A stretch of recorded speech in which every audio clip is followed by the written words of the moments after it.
ही छत के नीचे रहती थी। सरोज ने अपने बेटे अर्जुन को पारंपरिक मूल्यों के साथ पाला था और उम्मीद करती थी कि उसकी बहू भी उन्हीं परंपराओं का पालन करेगी। दूसरी ओर प्रिया पढ़ी लिखी और आधुनिक विचारों वाली थी, लेकिन वह परंपराओं का सम्मान भी करती थी। जब प्रिया पहली बार घर आई तो सरोज ने उम्मीद की कि वह परिवार के तौर तरीकों में बिना कोई सवाल किए फिट हो जाएगी। प्रिया ने पूरी कोशिश की, लेकिन अक्सर वह सरोज की उम्मीदों से अलग पाती थी। सरोज को पुराने तरीके पसंद थे, जबकि प्रिया नए और अधिक कुशल तरीकों का सुझाव देती थी। उनके मतभेदों से घर में तनाव बढ़ने लगा। एक दिन अर्जुन गंभीर रूप से बीमार पड़ गया और दोनों महिलाओं को मिलकर उसकी देखभाल करनी पड़ी। इस दौरान उन्होंने एक दूसरे का अलग रूप देखा।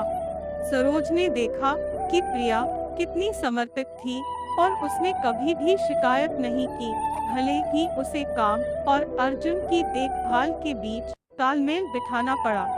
दूसरी ओर प्रिया को एहसास हुआ कि सरोज की सख्ती परिवार के प्रति उसकी गहरी प्रेम और जिम्मेदारी से प्रेरित थी। जैसे जैसे वे एक साथ समय बिताने लगी, उन्होंने एक दूसरे के नजरिए को समझना और सम्मान करना शुरू कर दिया।